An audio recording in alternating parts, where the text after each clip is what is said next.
का प्रतिष्ठित school don Bosco school, जो कि एफिलिएटेड है सीबीएसई से, जहां 10+2 तक के बच्चों को उच्चतम शिक्षा प्राप्त करते हैं। आपको बता दें, बीबी पाकर दरभंगा में कई वर्षों से प्रतिष्ठित स्कूल डॉन बॉस्को स्कूल में नए सत्र में आरंभ है।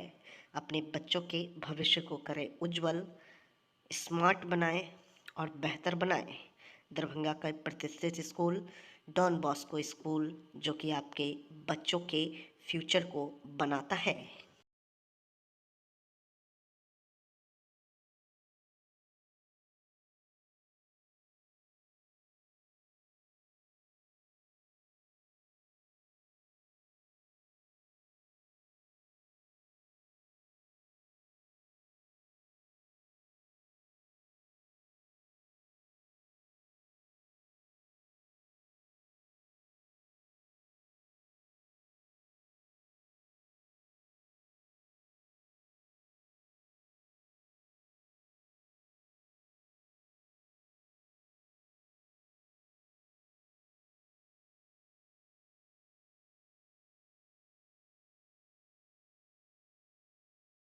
नई पीढ़ी के लिए बेहतरीन मंच होगा युवा संसद। कुलपति 3 चरणों में परखा जाएगा युवाओं का कौशल। विकसित भारत युवा संसद कार्यक्रम में शामिल होने का युवाओं से आह्वान। दरभंगा कामेश्वर सिंह दरभंगा संस्कृत विश्वविद्यालय के कुलपति प्रो शून्य लक्ष्मीनिवास पांडेय ने कहा कि आज की नई पीढ़ी ही देश का भविष्य है। उन्हीं पर उत्तरदायित्वों का बोझ आने वाला है। ऐसे में विकसित भारत युवा संसद कार्यक्रम उनके लिए बेहतरीन मंच साबित होगा। उन्हें इस माध्यम से अपने वक्तृत्व, कला कौशल व प्रतिभा को उजागर करने का ऐतिहासिक मौका मिलेगा। जाहिर है, इस तरह युवाओं में देश व समाज हित में तर्क वितर्क करने की क्षमता भी विकसित होगी। विकसित भारत युवा संसद कार्यक्रम में अधिकांश युवाओं को भाग लेने का आह्वान करते हुए कुलपति ने शुक्रवार को दरबार हॉल में आयोजित प्रेस वार्ता में उक्त बातें कही। मौके पर उन्होंने कहा कि इन्हीं युवाओं में से कल का नेता, पार्षद, मंत्री, विधायक, सांसद होगा। इसलिए अपनी तार्किक क्षमता के बुते युवाओं को इस कार्यक्रम में अवश्य ही शरीक होना चाहिए। उन्होंने कहा कि आज भारत के विकास की बात हो रही है, लेकिन प्राचीन काल में राम राज्य के दौरान भारत पहले से ही विकसित था। उस समय कोई भी व्यक्ति भूखा नहीं सोता था और सभी के पास वस्त्र एवं आवश्यक सुविधाएं उपलब्ध थीं। विभिन्न चुनौतियों के कारण आज भारत को फिर से उस समृद्धि की ओर लौटने की जरूरत है। उन्होंने आशा व्यक्त की कि कामेश्वर सिंह दरभंगा संस्कृत विश्वविद्यालय को दी गई जिम्मेदारी बखूबी संपन्न होगी। उक्त जानकारी देते हुए पीआरओ निशिकांत ने बताया कि विकसित भारत को लेकर दरभंगा व मधुबनी जिला के 18-25 वर्ष के युवाओं का विचार जानने के लिए भारत सरकार ने संस्कृत विश्वविद्यालय को जिम्मेदारी दी है। इसी परिप्रेक्ष्य में 3 चरणों में युवाओं का चयन युवा संसद के तौर पर किया जाएगा, जो संसद भवन दिल्ली में अपने विचार रखेंगे। इसी मौके पर छात्र कल्याण संकायाध्यक्ष डॉक्टर शिवलोचन झा ने बताया कि यह कार्यक्रम स्नातकोत्तर इकाई की राष्ट्रीय सेवा योजना और नेहरू युवा केंद्र के संयुक्त तत्वावधान में आयोजित किया जा रहा है। उन्होंने कहा कि यह विश्वविद्यालय और छात्रों के लिए गौरव की बात है और वे इसे पूरी निष्ठा से संपन्न करेंगे। वहीं राष्ट्रीय सेवा योजना के कार्यक्रम समन्वयक डॉक्टर सुधीर कुमार झा ने विस्तृत जानकारी देते हुए बताया कि 9 मार्च 2025 तक इच्छुक युवाओं को माई भारत पोर्टल पर 1 मिनट का वीडियो अपलोड कर पंजीकरण कराना होगा। इसके बाद उन्हें जिला स्तरीय चयन प्रक्रिया से गुजरना पड़ेगा। इसी तरह जिला युवा अधिकारी मनीष कुमार ने बताया कि यह युवा संसद कार्यक्रम 2019 से लगातार आयोजित हो रहा है, जिसमें चयनित छात्रों को दिल्ली के संसद भवन में अपने विचार रखने का अवसर मिलता है। 2025 के संस्करण का विषय प्रधानमंत्री जी के विकसित भारत के दृष्टिकोण पर आधारित है, जिससे युवाओं को अपने विचार व्यक्त करने का अवसर मिलेगा। चयन प्रक्रिया के 3 चरण। पहला चरण में 9 मार्च तक ऑनलाइन आवेदन माई भारत पोर्टल पर 1 मिनट का वीडियो अपलोड करना अनिवार्य होगा। दूसरे चरण में जिला स्तरीय स्क्रीनिंग की जाएगी। इसमें प्राप्त वीडियो क्लिपिंग में से 150 प्रतिभागियों का चयन कर उन्हें 3 मिनट का भाषण देने का अवसर विश्वविद्यालय मुख्यालय में दिया जाएगा। इसके बाद तीसरे चरण में जिला स्तर के सर्वश्रेष्ठ 10 प्रतिभागी राज्य विधानसभा में अपनी प्रस्तुति देंगे और यहां से चयनित 3 प्रतिभागियों को दिल्ली संसद में बोलने का अवसर मिलेगा। इसी क्रम में एनएसएसपीजी इकाई के समन्वयक डॉक्टर साधना शर्मा ने पंजीकरण प्रक्रिया की जानकारी देते हुए बताया कि इच्छुक युवाओं को माई भारत पोर्टल पर जाकर मेगा इवेंट अनुभाग के अंतर्गत मोर व्यूज विकल्प में अपने जिले का चयन कर आवेदन करना होगा। 25 मार्च 2025 तक वीडियो अपलोड किया जा सकता है।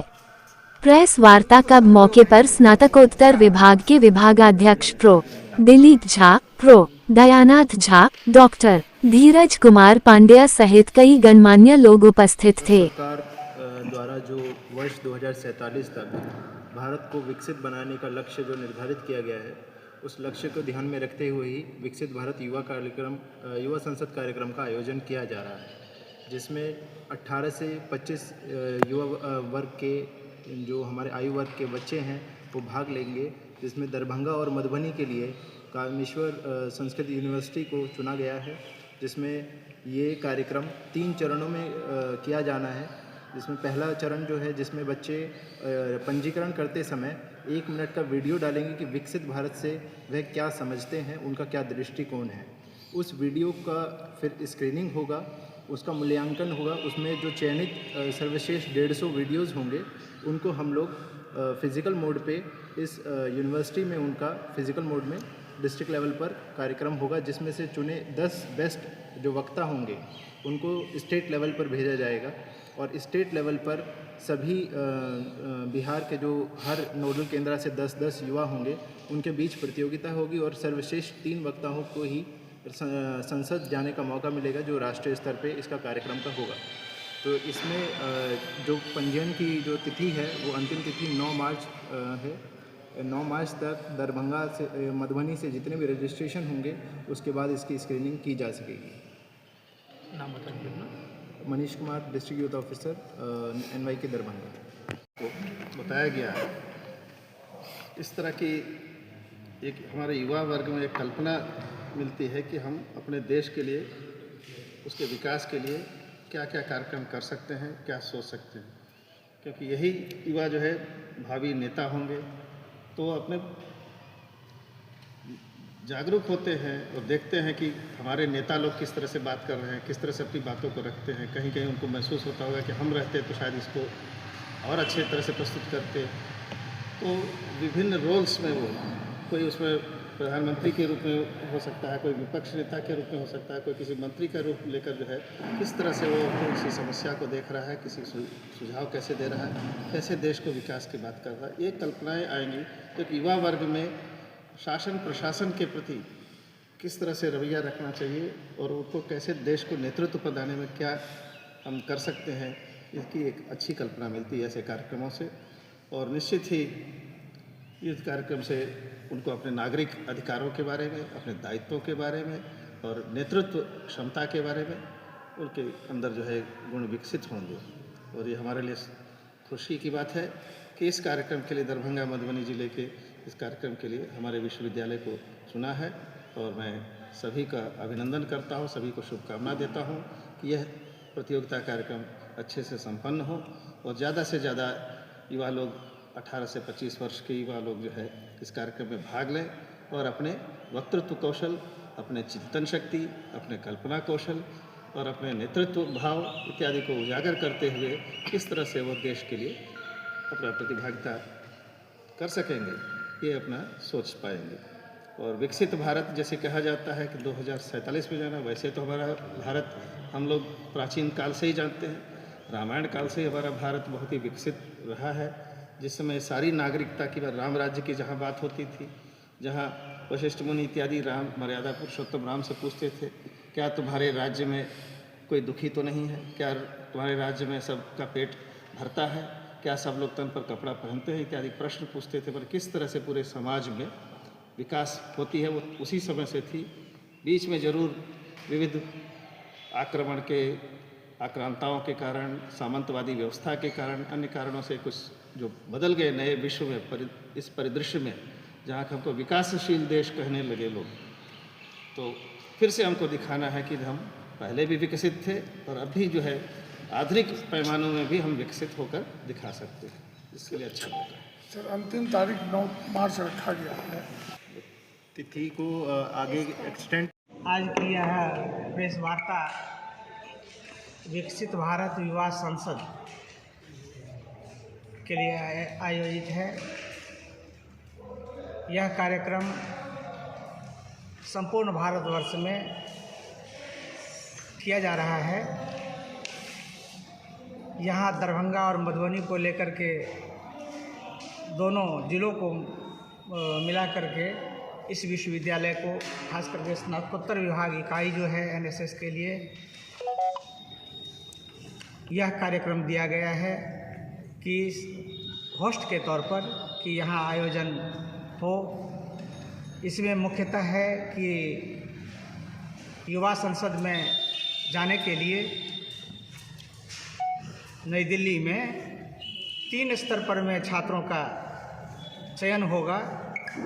उसमें प्रथम स्तर पर में अभी 9 मार्च तक रजिस्ट्रेशन करना है, उसके लिए स्कैन करके किया जा सकता है।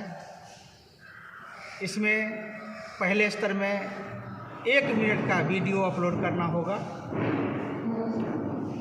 जितने भी वीडियो आएंगे उसकी समीक्षा के बाद फिर उसमें से राज्य स्तर पर में 10 लोगों का चयन होगा और उसके बाद 3 ऐसे लोग चयनित होंगे राज्य स्तर से जिनका केंद्र में पार्लियामेंट हाउस में बोलने का अवसर मिलेगा। इसमें मूल बात यह है कि 18 से 25 वर्ष के आयु वर्ग के जो हमारे देश के भविष्य हैं, उनके अपने मन की बात, उनमें से जो अच्छी बातें होंगी उसका चयन, उसके जूरी वगैरह हैं हर स्तर में जो निर्णय लेंगे। तो इस कार्यक्रम का आयोजन के लिए इस विश्वविद्यालय को और स्नातकोत्तर विभाग इकाई को ये दायित्व मिला है। हम इस दायित्व को निर्वहन करने के लिए एकदम सन्नद्ध हैं। हमारे ये नोडल पदाधिकारी राज्य स्तर पर मनीष कुमार जी हैं। इनको ही वित्तीय सहायता और इसमें जो तकनीकी बातें हैं उनके लिए अतिरिक्त किया गया है। मनीष कुमार जी इस संबंध में और नई बातें कहेंगे। फेस्टिवल का समय है, कॉलेज में बच्चे आने कम हो गए हैं, तो इसी को ध्यान में रखते हुए ज़्यादा से ज़्यादा रजिस्ट्रेशन हो सके, इस स्थिति को आगे विस्तार किया जा सकता है। तो अभी हमारे पास समय है कि हम लोग ज़्यादा से ज़्यादा पंजीयन करा सकेंगे। 16 तारीख तक अंतिम समय है। क्या कोई तारीख तय है कि कब यह कार्यक्रम कब संसद भवन में होगा? इस तरह कोई डेट फाइनल है क्या? इसे 31 मार्च से पूर्व ही इसे संसद राष्ट्रीय भवन स्तर पे किया जाएगा। 31 मार्च से पूर्व जो समय सीमा जो हम लोग टाइमलाइन मिली है गाइडलाइन में, वो 31 मार्च से पूर्व ही नेशनल लेवल पे होगा। फिजिकली यहाँ पर कब होना? फिजिकली अभी हम लोगों की टेंटेटिव डेट 20 और 21 मार्च है और 20-21 को हम लोग दरभंगा और मधुबनी जिला का फिजिकल मोड में डिस्ट्रिक्ट लेवल प्रोग्राम करेंगे। स्टेट लेवल पर?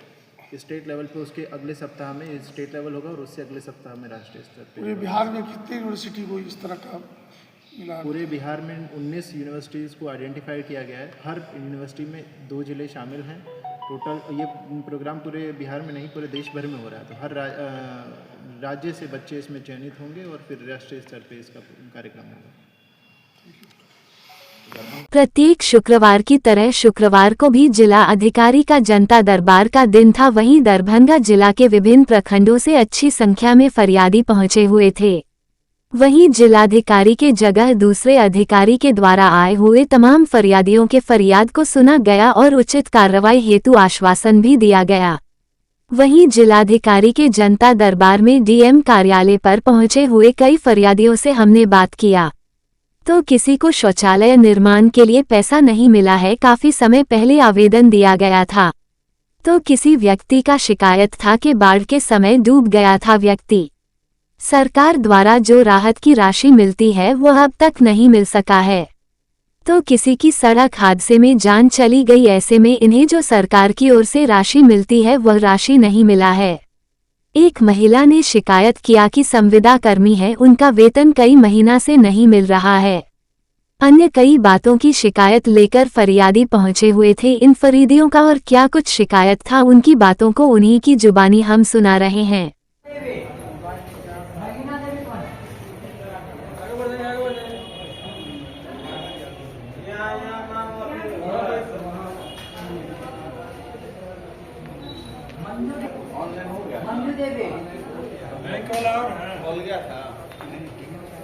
कपूरलती देवी जनता दरबार में किया 2 साल शौचालय बनल हो गया। मेरा शौचालय को पैसा नहीं जा रहा है। बहुत गरीब लोग है, मेरा पति बीमार है, दवा इलाज करने को पैसा नहीं है यार। जल्दी मेरा पैसा। शौचालय का पैसा नहीं दिया? नहीं दिया। तो अभी तक शौचालय आप नहीं बना सके या बनाए? बनाए हैं। कहाँ से बना, कौन सा पैसा से? कर्जा उठा कर। कर्जा उठा के बना? हाँ। तो पहले पैसा मिला नहीं, कर्जा उठा के बना लिए शौचालय? हाँ, कर्जा उठा के दिक्कत पैसा था। जब आता तब बनाते ना? नहीं, दिक्कत था कर कुटुम को, इसीलिए बना लिया कर्जा उठा करके। तो क्या कहा जा रहा है, जा रहे हैं वहाँ शौचालय वाले विभाग के लिए, क्या कहा जा रहा है? वो तो कहता है कि मिलेगा मिलेगा, वहाँ से सरकार देगा तभी तो हम लोग दिएंगे। कब से दौड़ रहे हैं? अभी 2 साल से हुआ तो 1 साल से दौड़ रहे हैं। नहीं मिला? नहीं मिला। आवेदन दिए थे? हाँ। कहाँ घर हुआ आपका? खोजकीपुर सदर प्रखंड। क्या नाम हुआ आपका? सुपनी देवी। हाँ, कर्जा वाला तंग करा है, बहुत ब्याज बढ़ गया। कर्जा उठा करके शौचालय बनाया, बहुत दिक्कत हो रहा है। मेरा कर्जा को पैसा को 5 रुपये ब्याज दिया है। कर्जा वाला बहुत तंग कर रहा है। मेरा शौचालय को पैसा जल्दी पेमेंट होना चाहिए। जी सर, ब्याज बढ़ रहा है। चलिए। हाँ, पैसा देने की थाना है। नाम क्या हुआ? सुपनी देवी। पति का नाम? जयप्रकाश मंडल।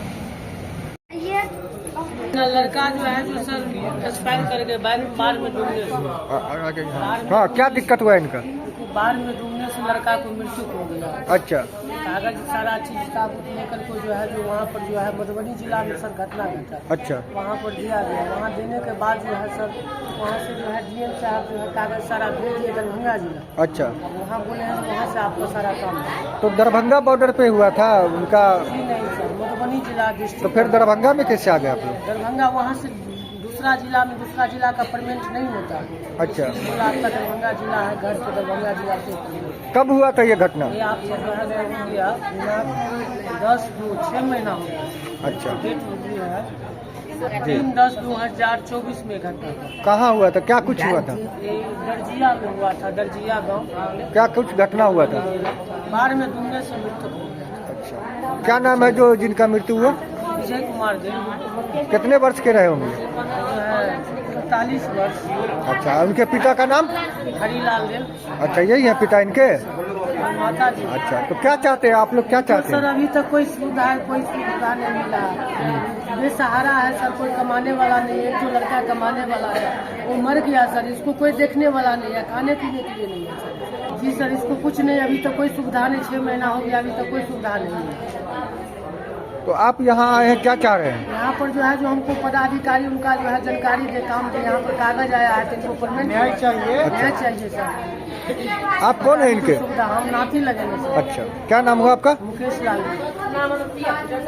रमजान उल मुबारक महीना के पहले जुमा पर दरभंगा शहर के बाकरगंज लहरियासराय जामा मस्जिद में नमाज अदा करने वाले हजारों नमाजियों की भीड़ जुटी। शुक्रवार को 3 मंजिला जामा मस्जिद नमाजियों से पूरी तरह से 3 मंजिल भर गया था। इसके अलावा लोग मस्जिद के बाहर दूसरे दुकान इत्यादि जगहों में भी रमजान का पहला जुम्मा का नमाज अदा करते हुए नजर आए लोग। वही जुम्मा की नमाज अदा करने के बाद रोजेदारों ने अपने और अपने परिवार वालों से लेकर देश में अमन व शांति, देश की तरक्की के लिए दुआएं भी किया। हम आपको बता दें कि इस्लाम धर्म में रमजान का महीना को एक विशेष और पवित्र महीना माना गया है। इसमें मुसलमान यानी इस्लाम के अनुयायी सूर्योदय से सूर्यास्त तक एक तरह का उपवास रखते हैं और यही उपवास यानी रोजा अल्लाह की राह में पूरी तरह समर्पण की निशानी भी है। रमजान उल मुबारक महीना का पहला जुम्मा का काफ़ी खासियत होता है। रमजान के महीना और रमजान के रोज के संबंध में हमने बात किया बाकरगंज लहरिया सराय जमा मस्जिद के इमाम मोहम्मद मंजर कासमी से, तो उन्होंने कहा कि रमजान उल मुबारक महीना का 30 रोज होता है और अल्लाह ताला उन तमाम मुसलमान पर जो बालिग है सभी पर रमजान का रोजा रखना फर्ज किया है, और रमजान का रोजा के साथ साथ नमाज भी अल्लाह ताला ने फर्ज किया है। इसलिए सभी मुसलमान को चाहिए कि पांचों वक्त का नमाज भी अदा करें और रमजान के महीना में तरलबी का भी इस्तेमाल करें, यानी तरलबी की नमाज भी पढ़े। वही रोज के संबंध में कहा गया कि अगर कोई व्यक्ति बहुत बीमार है और कोई रोजेदार उसे रोजगार के खून देने से उसकी जान बच जाती है तो ऐसे में वह खून दे सकता है, ऐसी हालत में रोज नहीं टूटेगा। अगर कोई बीमार है और उसके साथ मजबूरी है इंजेक्शन अगर वह लगवाता है तो ऐसे हालात में भी उसका रोज नहीं टूटेगा। रमजान में फितरा और जकात देना भी जिन लोगों पर वाजिब है ऐसे लोगों को जकात और फितरा भी अदा करना काफी जरूरी है। रमजान का महीना का कितना महत्व है और रोजा रखना कितना जरूरी है, इन तमाम बातों पर मोहम्मद मंजर कासमी ने और क्या कुछ कहा, उनकी तमाम बातों को हम सुन रहे हैं। पहला जुमा है रमजान मुबारक का, क्या कुछ कहेंगे? पहला जुमा का क्या कुछ खासियत होता है और रमज़ान का क्या कुछ खासियत है? जी, रमज़ान मुबारक का पहला जुमा है। यह रमज़ान मुबारक का जो महीना है ये 3 हिस्सों में मुनक़सिम है, तक़सीम किया गया है। पहला अशरा रहमत का है जिसमें अल्लाह रब्बुल इज़्ज़त की तरफ से अल्लाह रब्बुल इज़्ज़त की जो रहमत है वो बारिश की तरह उतरती है। दूसरा अशरा मग़फ़िरत का है जो अब इंशाअल्लाह कुछ दिन के बाद शुरू हो जाएगा। और तीसरा अशरा मग़फ़िरत आग से खुलासी का है, यानी अल्लाह ताला बेशुमार लोगों को आग से निजात अता फ़रमाते हैं। तो रमज़ान मुबारक का जो महीना है ये वो मुबारक महीना है जिस मुबारक महीने में अल्लाह ताला ने कुरान करीम को नाज़िल फ़रमाया है। तो कुरान करीम को रमज़ान मुबारक से एक ख़ास निस्बत हासिल है, इसलिए तमाम लोगों को चाहिए कि रमज़ान मुबारक में न सिर्फ़ तिलावत कुरान करें बल्कि तिलावत कुरान करीम के साथ साथ कुरान करीम का तर्जमा उसकी तफसीर पर भी गौर व फ़िक्र करें। जो लोग अरबी ज़बान नहीं जानते हैं वो आम ज़बान या मादरी जो ज़बान है उस एतबार से वो कुरान करीम का तर्जमा और उसकी तफसीर को पढ़ने की और सीखने की कोशिश करें। तो तफ़हीम कुरान का बेहतर तरीक़ा ये है कि उलमाए किराम की रहनुमाई हासिल करें, क्योंकि उलमाए किराम तफ़हीम कुरान को सही तरीक़े से उन्हें समझाएंगे, उन्हें बतलाएंगे, फिर जाकर वो उस पर अमल करेंगे। और नबी पाक सल्लल्लाहु अलैहि वसल्लम फरमाया है ये महीना वो है जिस महीने में दुआ मकबूल होती है, दुआ को अल्लाह ताला कबूल फरमाता है। तो गोया कि ये महीना दुआओं का है, तो इसलिए तमाम लोगों को चाहिए कि वो अपने लिए, पूरी उम्मत मुस्लिमा के लिए दुआ करे, दुआओं का अहतमाम करना चाहिए। नबी पाक सल्लल्लाहु अलैहि वसल्लम ने फरमाया कि रमज़ान मुबारक का जो महीना है ये हमें सब्र व तहम्मुल और इसी तरह उख़ुव्वत व हमदर्दी और ईसार और गमखारी का ये दर्स देता है। इसलिए तमाम लोगों को चाहिए कि वो ज़रूरतमंदों की ज़रूरत को पूरी करें, यतीम हैं, बेवा हैं, मिस्कीन हैं, उन तमाम का पासो लिहाज रखें, तमाम का ख्याल रखें, क्योंकि उन तमाम का ख्याल रखना इन लोगों के ऊपर ज़िम्मेदारी बनती है। अल्लाह के रसूल सल्लल्लाहु अलैहि वसल्लम ने इरशाद फरमाया कि मन सामा रमज़ान ईमानन व इहतिसाबन गुफ़िर लहु मा तक़द्दम मिन ज़ंबी व मा तअख़्ख़र। जो लोग रमज़ान मुबारक का रोज़ा ईमान और एहतिसाब के साथ रखते हैं, गोया के सर से लेके पाँव तक की मुकम्मल हिफाजत के साथ रोज़ा रखते हैं, अल्लाह रब्बुल इज़्ज़त उसके रोज़े को कबूल व मंजूर फरमाता है।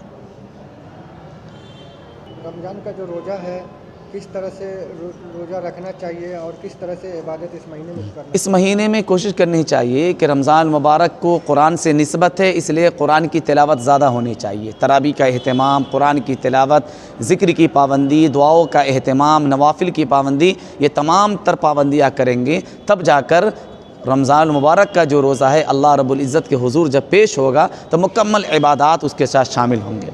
इसलिए लोगों को चाहिए कि मुकम्मल इबादात का ख्याल रखें, वो खामखा यूँ ही अपने वक्त को ज़ाय बर्बाद न करें, अपनी ज़बान की भी हिफाजत करें, अपनी आँखों की हिफाजत करें, दिल दिमाग की हिफाजत करें, हमेशा ज़बान पर ज़िक्र इलाही हो, हमेशा तिलावत कुरान की पाबंदी हो। ये तमाम तर चीज़ अगर करेंगे तो इंशाअल्लाह उनका रोज़ा बहुत अच्छे अंदाज से गुजर जाएगा।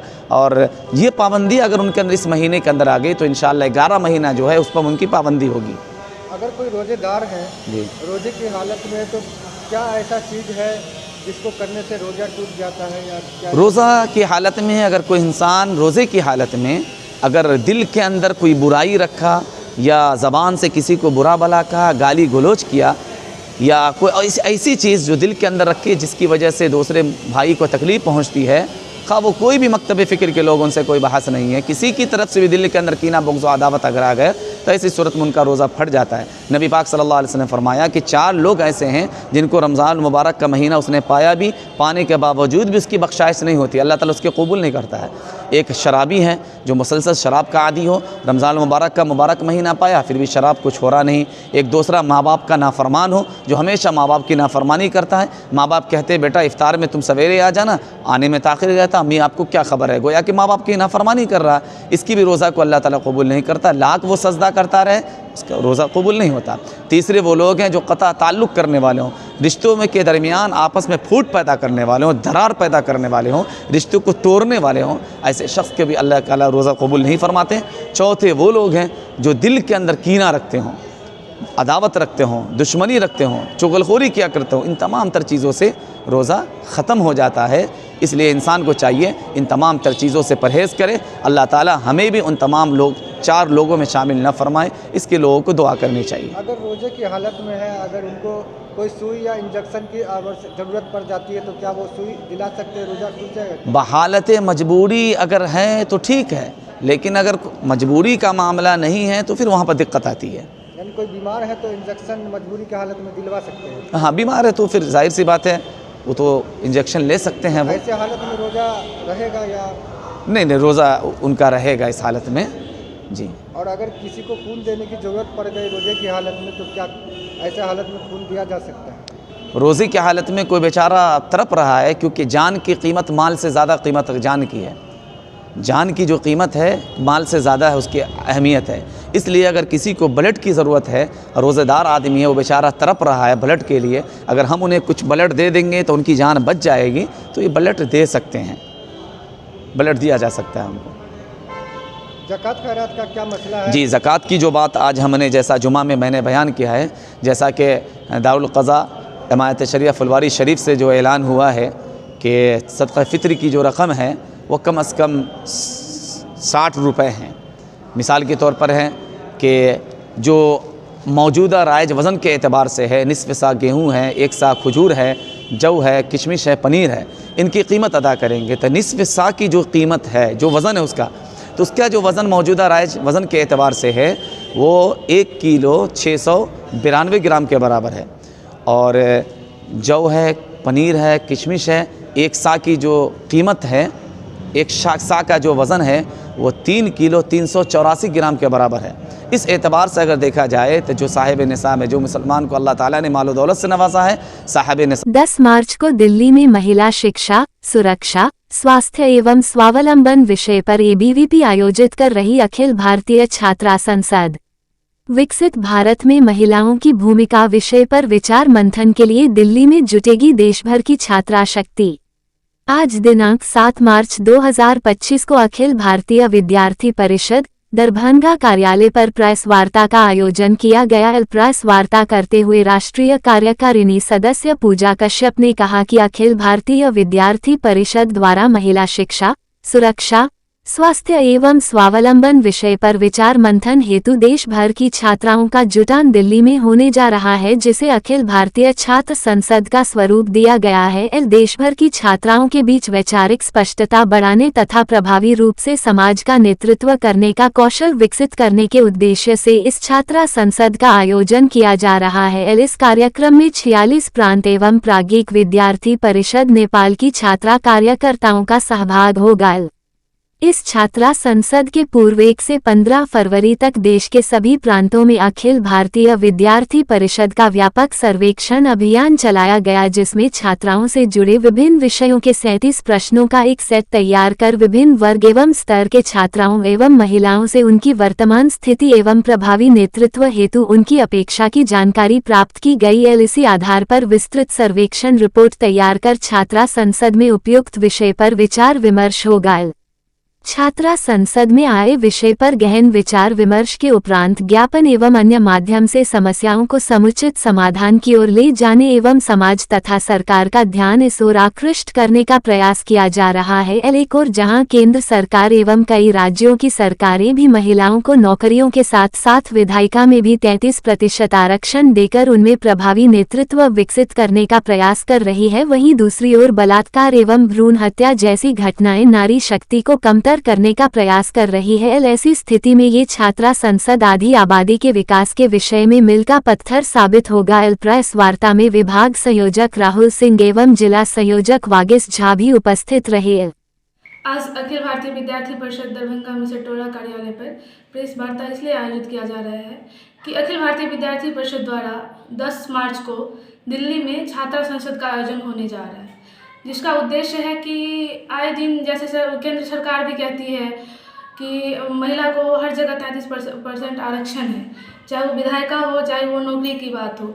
लेकिन हम लोग देखते हैं कि चाहे वो बलात्कार का समस्या हो या फिर महिलाओं को दबाने का समस्या हो, डेली ऐसा हमारे पास न्यूज आते रहता है।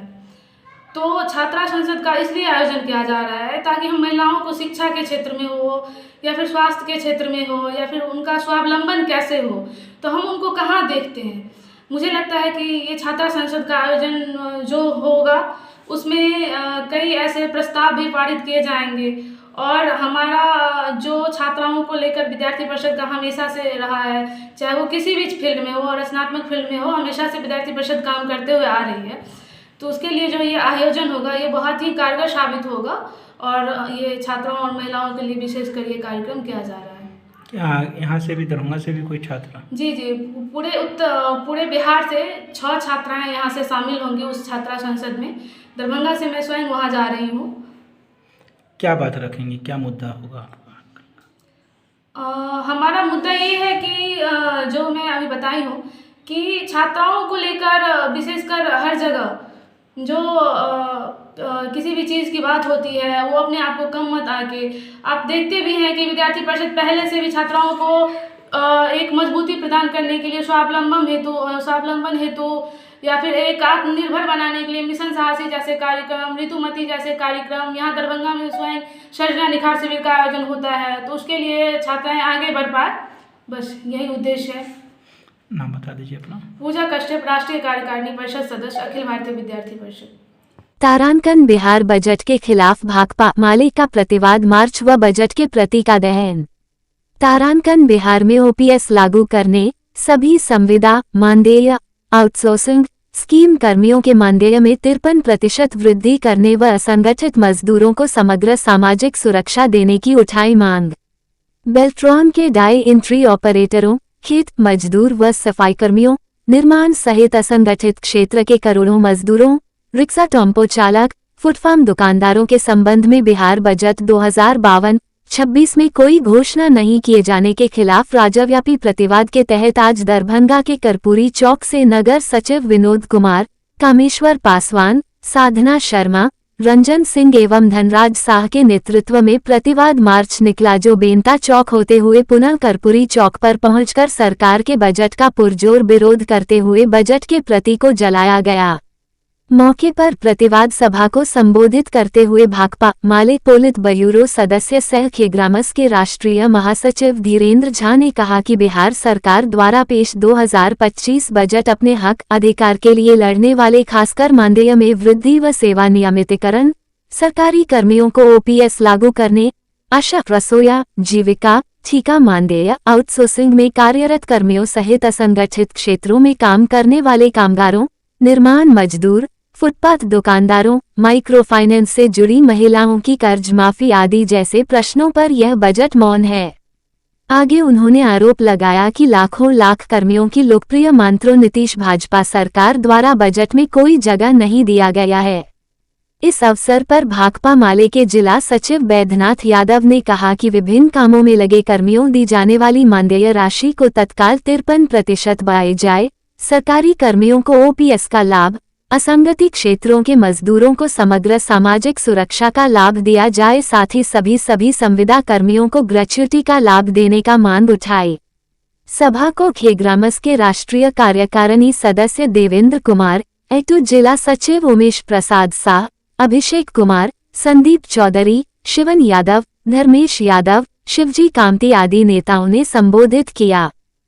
भारतीय विश्वविद्यालय संघ, नई दिल्ली एवं एमिटी विश्वविद्यालय, नोएडा, उत्तर प्रदेश के संयुक्त तत्वावधान में आयोजित 38वें अखिल भारतीय अंतर विश्वविद्यालय युवा महोत्सव में ललित नारायण मिथिला विश्वविद्यालय की युवा महोत्सव की टोली अपना श्रेष्ठ प्रदर्शन देते हुए कई विधाओं में पुरस्कृत हुई। ये प्रतियोगिता एमिटी विश्वविद्यालय में 3 मार्च से 7 मार्च 2025 तक आयोजित की गई, जिसमें कुल 186 से ज्यादा विश्वविद्यालयों ने भाग लिया, जिसमें 8 जोन से चयनित टीम शामिल रही। लनामेवी की युवा महोत्सव टोली में कुल 24 प्रतिभागी, 08 संगत कलाकार तथा 2 टोली प्रबंधकों रहे। टोली प्रबंधक डॉक्टर रीता चौहान एवं सुमित कुमार झा से मिली जानकारी के अनुसार इस प्रतियोगिता में विश्वविद्यालय की टोली शास्त्रीय संगीत विधा में 5म स्थान, शास्त्रीय वाद्य वादन छेड़न वाद्य में 3य, पाश्चात्य समूह गान में 3य स्थान, नृत्य विधा शास्त्रीय नृत्य में 2य, नाट्य विधा के प्रहसन नाटक में 4th, साहित्यिक विधा वाद विवाद में 3य एवं सांस्कृतिक शोभा यात्रा में 4th स्थान पर रही।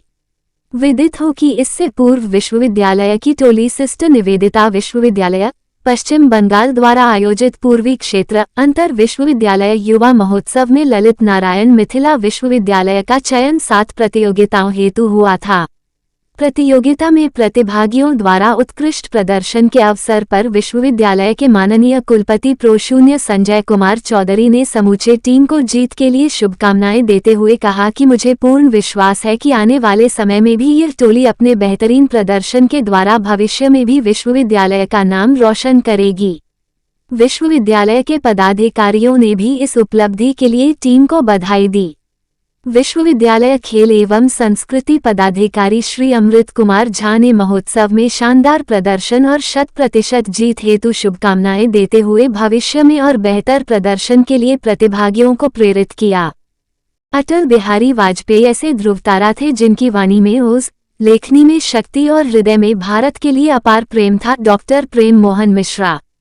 प्रो आदित्य नारायण चौधरी मन्ना ने कार्यालय में अपना कार्यभार ग्रहण किया।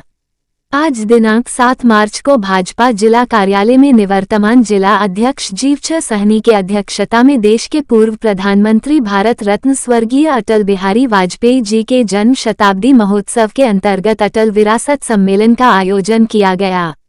कार्यक्रम को संबोधित करते हुए WIT के पूर्व निदेशक डॉक्टर प्रेम मोहन मिश्रा ने कहा कि अटल बिहारी वाजपेयी एक कुशल राजनीतिज्ञ, संवेदनशील कवि, तेजस्वी वक्ता और राष्ट्रवादी विचारधारा के प्रखर समर्थक थे। अटल बिहारी वाजपेयी भारतीय राजनीति के ऐसे ध्रुवतारा थे जिनकी वाणी में ओज था, लेखन में शक्ति थी और हृदय में भारत के लिए अपार प्रेम था। अटल बिहारी वाजपेयी जी ने भारत को परमाणु शक्ति संपन्न राष्ट्र बनाने में महत्वपूर्ण भूमिका निभाई थी। उन्होंने हम न किसी को डराएंगे और न डरेंगे की नीति पर अमल की। उन्होंने 1999 में कारगिल विजय के दौरान पाकिस्तान के धोखे के बावजूद भारतीय सेवा को पूरा समर्थन देकर विजय दिलाई थी। भारत पाकिस्तान शांति प्रयासों को नया आयाम देने के लिए उन्होंने लाहौर बस यात्रा की शुरुआत की थी। 1998 में परमाणु परीक्षण के बाद लगे प्रतिबंध को हटाया और भारत अमेरिकी संबंधों को नई दिशा दी। उनके नेतृत्व में भारत में आर्थिक उदारीकरण, परमाणु परीक्षण, पोखरण 2 और सुशासन की नई ऊंचाइयों को छुआ। अटल जी का जीवन संघर्ष और सफलता का संगम था। उन्होंने दिखाया कि राजनीति में रहते हुए भी नैतिकता और मूल्यों को बनाए रखा जा सकता है। उनकी कविताएं हमें प्रेरणा देती है कि कठिनाइयों से घबराने के बजाय उनका डटकर सामना करना चाहिए। सच कहा गया है कि अटल जी जैसे नेता सदियों में एक बार जन्म लेते हैं। वो केवल एक व्यक्ति नहीं, एक युग थे। अटल बिहारी वाजपेयी जी के विचार ओजस्वी, राष्ट्रवादी और सनातन संस्कृति के समर्थक थे। उनके कई सूत्र, वाक्य और उदाहरण आज भी युवाओं को प्रेरणा देते हैं। इसके बाद की निवर्तमान जिला अध्यक्ष जीवछ सहनी ने नवनियुक्त जिला अध्यक्ष प्रो आदित्य नारायण चौधरी मन्ना को कार्यालय का कार्यभार सौंपा। उपस्थित सभी नेताओं एवं कार्यकर्ताओं ने नवनियुक्त जिला अध्यक्ष को नए दायित्व के लिए बधाई एवं शुभकामनाएं दी। कार्यक्रम का संचालन जिला महामंत्री विजय चौधरी ने किया। कार्यक्रम के अंत में भाजयुमो के नेता गजेंद्र मंडल के माताजी के निधन पर 1 मिनट का मौन रखकर उन्हें श्रद्धा सुमन अर्पित किया गया। कार्यक्रम में पूर्व जिला अध्यक्ष अमरनाथ गामी, निवर्तमान जिला अध्यक्ष जीवछ सहनी, रमेश चौधरी, अंकुर गुप्ता, सुजीत मल्लिक, सचिन जैन, विजय चौधरी, ज्योति कृष्ण झालावली, राजेंद्र चौपाल, संजीव शाह, राजेश रंजन, राजू तिवारी, अविनाश शाह, श्रवण मिश्र, ब्रह्मानंद यादव, सुनील चौधरी, मुकुंद चौधरी, गुलशन चौधरी, तरुण चौधरी, विकास चौधरी, राकेश रोशन बिट्टू, आशुतोष कुमार, प्रशांत कुमार झा, मनीष मिश्रा, ओम प्रकाश सिंह, बालेदू झा, मुकेश महासेठ, सपना भारती, रमेश झा, पिंटू भंडारी, सुंदरलाल चौधरी, ललित कुमार झा, बलराम ठाकुर, संतोष झा, प्रेम कुमार झा, राहुल सहित सभी मंडल अध्यक्ष एवं सैकड़ों कार्यकर्ता उपस्थित थे। 4 दिवसीय कार्यशाला संपन्न। कार्यशाला दक्षता की कुंजी प्रो मेहता, दरभंगा। लनामिवी अंतर्गत पुस्तकालय एवं सूचना विज्ञान संस्थान में 4 दिवसीय आर्ट एंड क्राफ्ट विषय पर कार्यशाला शुक्रवार को संस्थान के निदेशक प्रो दमन कुमार झा की अध्यक्षता में संपन्न हुई। समापन कार्यक्रम में विशिष्ट अतिथि के रूप में विश्वविद्यालय अध्यक्ष, छात्र कल्याण व राज्य नोडल पदाधिकारी प्रो अशोक कुमार मेहता ने कहा कि आज का युग कौशल विकास की संभावनाओं का है। जब तक स्वयं में विशेष गुणों का समाहार नहीं किया जाएगा, तब तक विशेष की ख्याति प्राप्त करना असंभव है। सभी जिज्ञासु प्रतिभागियों को देखकर लगता है कि इन 4 दिनों में आप सभी ने जो कुछ सीखा है उससे आपके जीवन एवं रहन सहन में निश्चित ही बदलाव आएगा। छात्रों की अभिरुचि को देखते हुए कहा प्रो मेहता ने आगे कहा कि यदि आप सभी में ऐसे ही उत्साह बना रहा तो वह दिन दूर नहीं जब अपने विश्वविद्यालय में आर्ट एंड क्राफ्ट विभाग की आवश्यकता महसूस होगी। कार्यक्रम की अध्यक्षता करते हुए संस्थान के निदेशक प्रो दमन कुमार झा ने विशिष्ट अतिथि, कार्यशाला विशेषज्ञ रिंकू रॉय और प्रियंका चौधरी के साथ साथ सभी छात्र छात्राओं के उत्साह का अभिनंदन करते हुए दोनों प्रशिक्षकों को भी धन्यवाद ज्ञापित किया। छात्रों को संबोधित करते हुए प्रो झा ने कौशल विकास में कार्यशाला की भूमिका पर प्रकाश डालते हुए इसके सुपरिणामों पर विचार रखे। विशेषज्ञ रिंकू राय एवं प्रियंका चौधरी ने भी अपने विचार अभिव्यक्त करते हुए सबों के सहयोग एवं सीखने की लालसा की प्रशंसा की। इन 4 दिनों में प्रशिक्षकों ने फोटो फ्रेम, गणेश प्रतिमा, कछुआ, कलश, बेकार कागजों का फोन स्टैंड, ब्रश पेंटिंग आदि विभिन्न आकृति बनाने का अभ्यास कराया। इस मौके पर विवेकानंद कुमार, पूजा, गुड़िया कुमारी ने अपने अनुभव साझा किए। समापन समारोह में संस्थान के शिक्षक गोपाल कृष्ण झा एवं गंगाराम प्रसाद सहित शंभू दास एवं प्रीति श्रीवास्तव उपस्थित थे। रंजीत कुमार महतो ने सभी के प्रति धन्यवाद ज्ञापित किया। राष्ट्रगान के साथ कार्यशाला की विधिवत समापन की घोषणा की गई। महर्षि याज्ञवल्क्य का अवदान भुलाया नहीं जा सकता, संजय झा। याज्ञवल्क्य की तपोभूमि का वैदिक व पौराणिक गौरव लौटेगा। उक्त बातें सुदूर कर्नाटक के रायचूर जिले से आए याज्ञवल्क्य स्थल उत्थान समिति के संरक्षक ऋषिकंद सत्यनारायण मजूमदार के नेतृत्व में मिले ज्ञापन के पश्चात राज्यसभा के माननीय सांसद सह संस्कृति, पर्यटन एवं परिवहन के स्थायी समिति के चेयरमैन संजय कुमार झा ने कहीं आगे प्रो जयशंकर झा से कन्नड़ के विद्वान और याज्ञवल्क्य के लिए समर्पित जीवन जी रहे श्री मजूमदार का परिचय प्राप्त कर प्रफुल्लित हुए। साथ ही संस्कृति, पर्यटन एवं परिवहन समिति में चेयरमैन के नाते जल्द ही महर्षि याज्ञवल्क्य से जुड़े उक्त स्थलों के रिव्यू करने की बात कही।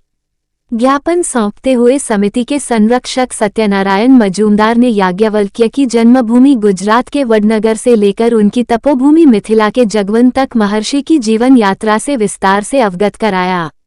साथ ही प्रधानमंत्री नरेंद्र मोदी की व्यक्तिगत अभिरुचि के कारण याज्ञवल्क्य की जन्मभूमि वडनगर में हो रहे विकास की तरह उनकी तपोभूमि मधुबनी के जगवन के समग्र उत्थान की मांग की।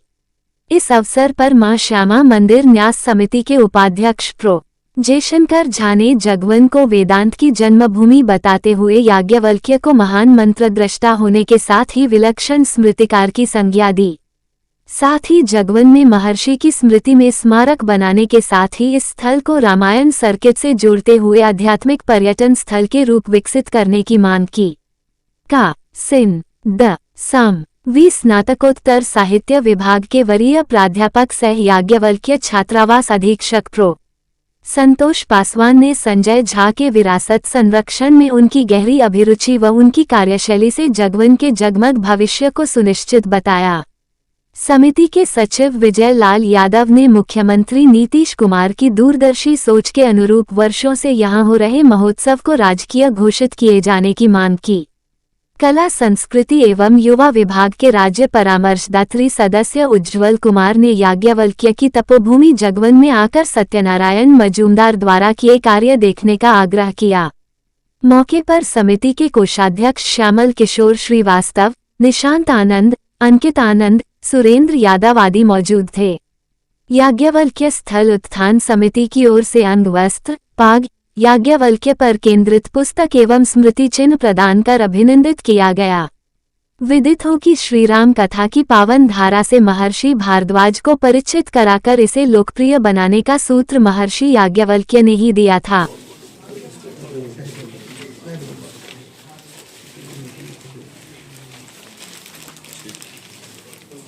कुशेश्वरस्थान विधानसभा क्षेत्र अंतर्गत ईठर पंचायत के समोरा गांव निवासी तिलो सदा के घर में आग लगाने से संपूर्ण घर सहित सामग्री जलने का दुखद जानकारी मिला है।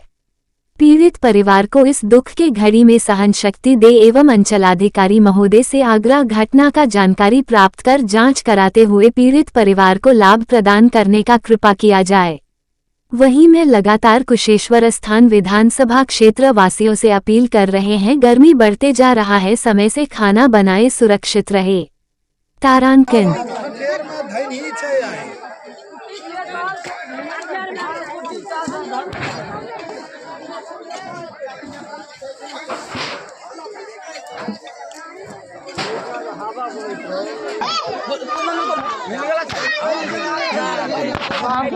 केना भए गेलै ना अपना गप पे छी ना हमरा कुछ नीचा जो कोन का कुटुम के जे नीचा करे ले हम बुलिए तो बेटा के लिए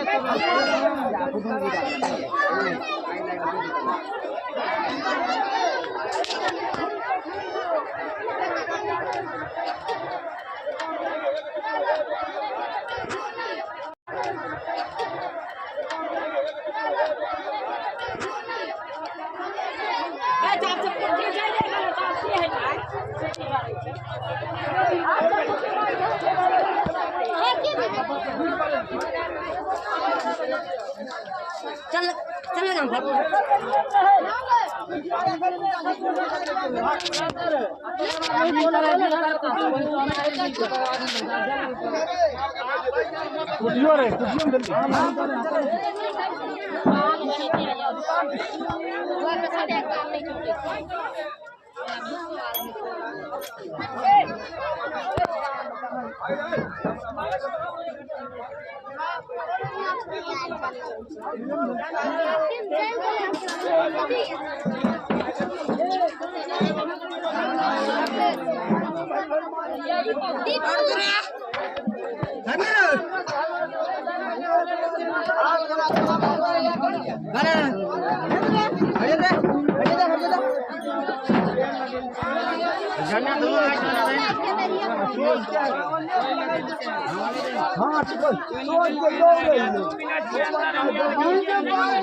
क्षेत्र भ्रमण में थे।